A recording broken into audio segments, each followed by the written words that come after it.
नमस्कार फ्रेंड्स, मैं doctor Sumit Jaiswal, plastic and cosmetic surgeon. आज हम आपसे बात कर रहे हैं चीक इम्प्लांट, या जिसे मिलर इम्प्लांट भी कहा जाता है। सिलिकॉन बेस्ड मटेरियल का ये रहता है, प्रोसेस रहता है। जो upper part of the face है, मतलब चीक वाला बोन है, इसका अगर प्रोमिनेंस होता है फीमेल में स्पेशली या मेल में भी, तो वो एक ब्यूटी का साइन होता है। तो हम जो एक वी टाइप का शेप इमेजिन करते हैं, उसमें ये पार्ट का ब्रॉडनेस ज्यादा होना चाहिए, जो कि प्रोमिनेंट मेलर बोन जिनमें रहती है, स्पेशली मॉडल्स में, तो वो फेस अच्छा दिखता है। और ये जो लोअर पार्ट है, इसे कम होना चाहिए, इसे अंदर होना चाहिए।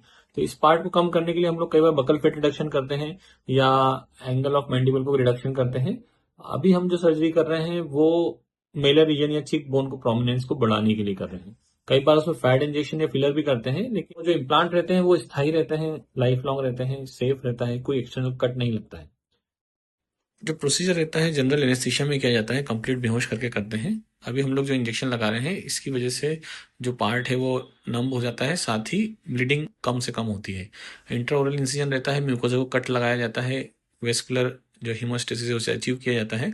हम लोग बोन तक पहुंचते हैं, मोस्ट प्रोमिनेंट पार्ट जो बोन का रहता है उसे आइडेंटिफाई करते हैं, और उसके बाद जो इम्प्लांट रहता है उसे उस जगह पर फिक्स किया जाता है स्क्रूज के माध्यम से। आप देख रहे हैं हम लोग ने अंडरमाइनिंग करी है, और जस्ट अबव पेरियोस्टियम में हम लोगों ने उसको एलिवेट करा है। ये जो है मटेरियल है, जो आप देख सकते हैं, इम्प्लांट है। कंप्लीटली स्टरलाइज कंडीशन में से हम लोग यूज़ करते हैं, ईटीओ करा हुआ इम्प्लांट रहता है। और लेफ्ट और राइट दोनों तरफ एक एक इम्प्लांट डाला जाएगा। अलग अलग साइजेस के आते हैं, पेशेंट की विश और उसके फेशियल आर्किटेक्चर के हिसाब से हम लोग डिसाइड करते हैं।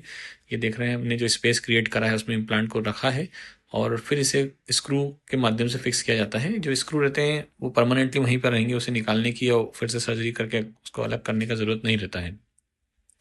जो सूचर्स रहते हैं वो भी सेल्फ डिजॉल्विंग रहते हैं, इंट्राओरली रहते हैं, जो कि अगले 2 हफ्ते में डिजॉल्व हो जाते हैं। मोस्टली 45 मिनट्स का प्रोसीजर रहता है, और उसके बाद आप कुछ घंटों के बाद, मतलब सेम डे, आप 3 से 4 5 घंटे के बाद आप घर जा सकते हैं।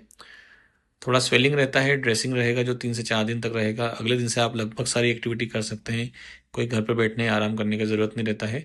जो कॉस्ट रहता है प्रोसीजर का, including the cost of the implant, around 55,000 करीब रहता है। ये आप देख सकते हैं, हमने right side of the patient, जो पेशेंट का right side of the face है, वहाँ पे इम्प्लांट डाला है, लेफ्ट में भी नहीं डाला है। तो ये प्रोसीजर के बाद हमें क्या करना, ये राइट साइड में आप देख सकते हैं फुलनेस ज़्यादा है लेफ्ट की तुलना में। तो ये प्रोसीजर में हमें पोस्ट ऑपरेटिवली ध्यान रखना रहता है कि इंट्राओरली हाइजीन मेंटेन करके रखें। कुछ एंटीबायोटिक सॉल्यूशन रहते हैं, उससे आपको फेस ओरल गार्गल करना रहता है, और कुछ दवाइयाँ रहती है जो स्वेलिंग के लिए आपको बाद में यूज़ करना रहती है। इस फोटो में आप देख सकते हैं दोनों साइड इम्प्लांट डल चुका है। थोड़ा स्वेलिंग अनइक्वल है, जो कि लॉन्ग टर्म में अपने आप सबसाइड हो जाती है।